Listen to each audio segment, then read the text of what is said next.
또 요즘 강남의 음마 아파트가 작년보다 거의 6억 가까이, 그러니까 최고가에서 떨어졌다는 그런 그 기사가 나오고 있는데 지금 현재 그런 부동산 시장 상황은 또 어떻게 보시는지? 그 뉴스들이 요즘 너무 매체가 많다 보니까, 그러니까 뭐 예를 들면 막 잠실이 뭐 몇 억 떨어졌다, 막 강남이 7억. 자극적이야.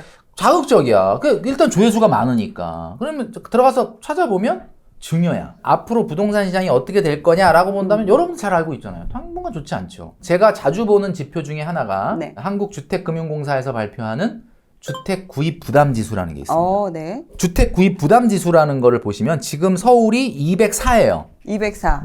204라는 게 무슨 뜻이냐? 주택 구입 부담 지수라는 건 서울의 평균 소득자가 평균 집을 사는데 자기 소득의 25%를 이자와 원금을 내는 돈으로 써야만 살 수 있다가 100이거든요. 근데 지금 204라는 이야기는 한 자기 소득의 한 월급 타면 한 55%를 이자 이런 거에 태워야 살 수 있다 이런 거잖아요. 네네. 그럼 사는 사람이 없지 당연히. 그러니까 지금은 집값이 높은 것도 문제지만 금리가 높잖아요. 그러니까 이게 주택 구입 부담수가 떨어지려면 어떻게 해야 돼? 집값은 가만히 있더라도 금리가 낮아지든지, 아니면 금리가 높더라면 뭐 집값이 떨어지든지, 아니면 뭐 둘 다 떨어지면 더 빨리 떨어질 거고. 집값도 떨어지는데 지금은 왜 올라가느냐? 집값 떨어지는 것만큼 금리가 올라가.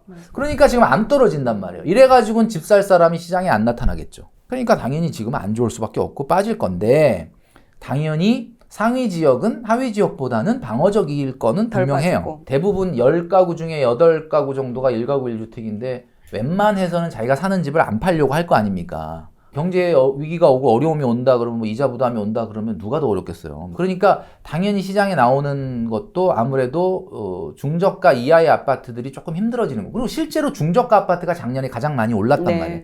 작년에 가장 많이 오른 거를 반납하는 거니까 당연히 지금 6억에서 9억이 제일 힘든 거예요, 지금. 또 고가 같은 경우는 뭐 대출이 안 나오니까 어차피 대출이 없었기 때문에 영향을 금리 받지는 영향이 않겠죠. 좀 상대적으로는 덜하죠. 그러니까 그런 면도 있고. 그래서 지금 무풍지대 4군데가 있지 않습니까? 아파트 가격이 지금 이렇게 빠지는데 아직까지 영향이 뭐 없진 않지만 좀 덜한 곳이 4군데가 있어요. 그 4군데가 초고가, 초신축, 재건축, 초저가, 이 4군데는 조금 영향이 덜합니다 지금. 그러니까 제가 관찰한 바로는 그래요. 물론 시간이 지나서 계속 금리가 더 올라간다면 당연히 이 4군데도 영향은 받겠죠. 그러나 상대적으로 작년에 가장 많이 오른 6억에서 9억 사이가 가장 많이 빠질 겁니다. 왜? 6억에서 9억이 제일 많이 올랐으니까 반납할 게 제일 많은 거지. 최근에 가장 많이 오른 게. 그래서 20년, 21년도에 6억에서 9억이 아주 난리가 났었고, 작년은 최고로 많이 오른 게 전국에서 인천이었단 말이에요. 그러니까 지금 인천이 가장 많이 빠지는 거고, 서울에서는 노도강이 작년에 1위였어요. 1위. 그러니까 노도강이 제일 많이 빠져요. 그러니까 그럼 거의 그렇게 돼 있는 거거든요. 근데 이게 이제 계속되다 보면 당연히 강남에도 영향이 오고, 뭐 오겠죠. 그러나 상대적으로는 좀 덜 온다.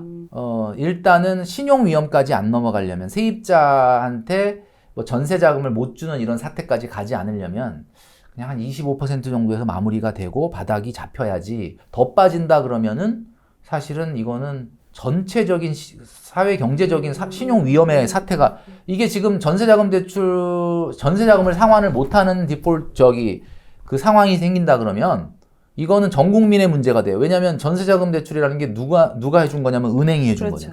은행이 누구 돈이야? 국민들 돈이거든요. 뭐 많이 떨어져서 조금 지금 뭐 영끌로 최근에 집 산 분들한테 죄송하지만 조금 희망이 생기길 저도 바라지만, 너무 막 30-40% 이거는 경제를 무너뜨릴 수 있는 일이라 좀 그런 상황까지는 안 갔으면 하는 게 바람인데, 일단 현재 상황에서는 최근에 또 연준의 발언이 약간은 그래도 이제 주변을 눈치 보는 식의 약간 립 서비스를 좀 해줬기 때문에 조금 금리 인상 속도라든가 이런 걸 좀 주변을 좀 봐가면서 좀 해야지. 그거를 자기 살자고 그렇게 하면 안 된다.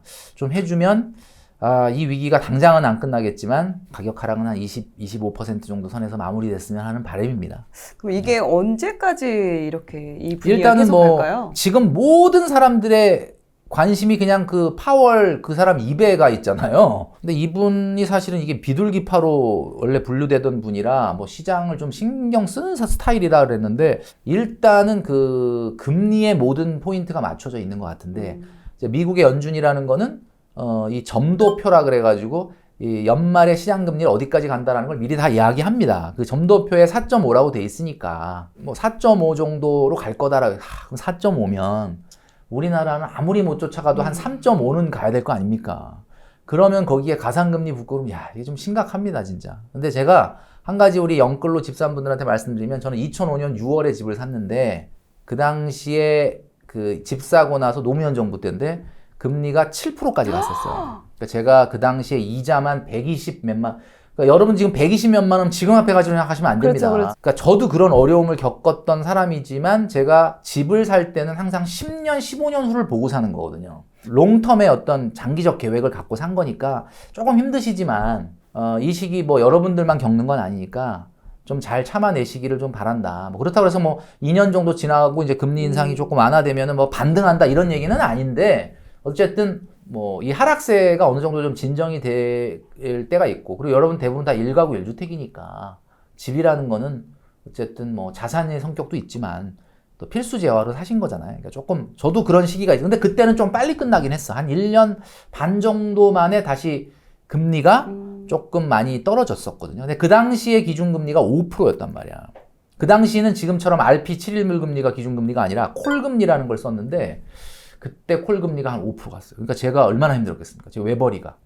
집을 던져야 되나 말아야 되나 막 엄청난 고민을 하고 있었는데 어쨌든 다 그런 시기 지나고 이제 대출도 거의 없고 그런 시기를 다 겪고 그냥 뭐 집 사서 돈 번 게 주변에서 봤을 때 뭐 아유 그냥 집 하나 잘 사서 돈 번데 이게 아니에요. 그게 다 엄청난 피와 땀과 노력과 이게 응집된 17년의 결과인 거지. 그때 당시 2005년이면 금리도 7%라고 지금 말씀하셨잖아요. 순간적으로 그럼 그랬죠. 주변에서 그렇게 집 사는 거에 대해서 다 반대했죠. 그러니까 그때 샀다는 게 아니라 2005년도에 집 사고 한 1년 후부터 금리가 이게 높아졌던 거지. 그러니까 뭐 저는 뭐 당연히 뭐 다 뜯어 말렸죠 그때. 근데 나는 뭐 그때 제가 영끌 원조거든요. 영끌 하신 분들 보시는 분들 제가 희망을 드리면 제가 영끌 원조입니다. 진짜예요. 왜냐면 2005년 6월에 제일은행 그 차장님이 저한테 그랬어요. 이렇게까지 해서 사시는 이유가 뭐예요? 라고 난 얘기해요. 왜냐면 은행 대출도 부족해서 신용 대출 땡기고 엄마한테까지 빌려서 샀으니까 그냥 목숨 걸었지 거기에. 근데 잘 버텨가지고 지금까지 왔죠. 작년 이렇게 연끌하신 분들 같은 경우 지금 이게 계속 빠지니까 이거를 그렇지. 내가 던져야 근데 되나 저는 고민 많이 하실 것 같거든요. 저도 빠지는 걸 경험했어요. 그러니까 집을 사고 그게 한 10억까지 갔다가 막 엄청 이러다가 이명박 정부 때 그 연도가 몇 년도지? 그때 집값이 한 1억 이상 강남도 빠지는 걸 경험을 하니까 진짜 머리가 하얘지더라고요. 이자와 종부세까지 내고 그러니까. 앉아 있는데 이게 집값이 빠지니까 막 진짜 저는 이해합니다. 근데 모르겠어요. 다시 그런 시장이 온다라고 막 그렇게 말씀드리기는 어려우나 제가 그 사이에 그럼 17년 동안 경험한 엄청난 그 고뇌, 그 가장으로서 양쪽에 나 혼자 보는데 스트레스 이거 그러니까 많은 분들이 저분이 저 돈을 안 쓸 수밖에 없겠다 뭐 이런 생각을 하는데 하여튼 진짜 저는 그렇게 살았지. 어떻게 보면 지금 되게 걱정 많이 하고 계시는 분들이 계셨을 텐데 그러니까 저는 좀 힘내라고 말씀드리고 싶어요. 보시고 그리고 또 약간 희망을 또 가질 수 있을 것 희망을 같아요. 드리자면 어차피 대한민국은 집이에요. 뭐 아시겠지만 그래서 시작하신 거죠. 조금 뭐 타이밍을 잘못 잡으시거나 그런 거는 있을 수는 있겠으나 어쨌든 장기적으로 봤을 때 20년 30년 후에 주식을 갖고 은퇴하는 사람하고 서울의 요지에 또는 수도권의 요지에 아파트를 갖고 은퇴하는 사람이 누가 이기겠습니까? 상대 가치로. 재테크는 상대 가치입니다, 여러분. 내 집이 5천 빠졌어. 너무 괴로워. 주변에 1억 빠진 거 보세요. 그럼 나는 5천 번 거야. 지금 여러분 진짜예요. 이게 상대 가치로 보는 거거든요. 저는 맨날 계산하는 게 우리 집을 집값으로 안 봐. 나는 항상 내가 우리 집 얼마야? 이거로 안 봐. 우리 집 팔면 저 경기도 어떤 아파트 몇 채 사냐 이걸로 항상 보거든요. 그러면 내가 2017년 그 문재인 정부 시작할 때 우리 집 팔아서 경기도에 저 아파트 3.3채를 살 수가 있었어. 근데 지금은 3.8채를 살 수가 있어. 그러면 내 재산 늘어난 거 아닙니까? 늘어났죠. 그러니까 뭐 그 가격 움직이는 거 보지 말고 구매력으로 보세요. 구매력. 그러면 여러분들 집값 떨어진다고 괴로워하지 마십시오. 여러분들 집값만 떨어지는 거 아니잖아. 여러분들보다 집값보다 더 떨어지는 데 있으면 여러분 돈 버는 거지. 그 여러분들 집값 오를 때 막 5천만 올랐다고 좋아했잖아. 그 길 건너 1억 올랐잖아. 여러분 집 5천 빠진 거였다니까. 그게 1가구 1주택은 그렇다고 봐요. 그때 지금 또 이제 하나 궁금한 게 지금 11년 전에 서울 아파트가 11년 장차 평당 5천만 원 이상 갈 것이다 이런 이야기를 2011년도에 평당 강남이 아니라 서울 아파트가 5천 될 거다 이 얘기했다고 저 인간 방송에 못 나오게 해라라고 막 항의도 많이 들어왔거든요. 그래서 생각해보면 그때 예측을 잘못했어. 평당 5천이 뭐야 지금 평당 1억이 넘잖아요. 그렇죠. 지금 예측을 제가 잘못했나? 내가 잘못했네. 내가 아주 큰 실수를 할 뻔했네. 내가 잘못했어. 그러니까 하여튼 이게 바로 제가 생각하는 양극화의 역사를 얘기했던 거죠. 그때 말씀하신 게 그런 아파트 가격이 올라가는 그런 타이밍을 알 수 있는 게 있다라고 말씀하시면서 이제 통화량과 이렇게 연관을 지으신 것 같아요. 통화량은 진짜 안 보는 지표잖아요. 여러분들이 환율이나 뭐 금리는 체크해도 통화량 안 보지 않습니까? 통화량 제가 말씀드릴게요. 지금 현재 우리나라가 3,720조입니다.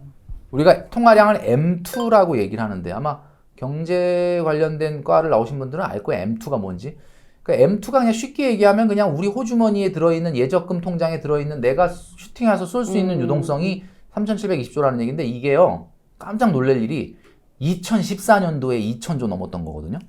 2014년도면 지금부터 한 8년밖에 안 된 그때 2,000조 넘었는데 60년 만에 2,000조 넘은 거야. 우리나라가.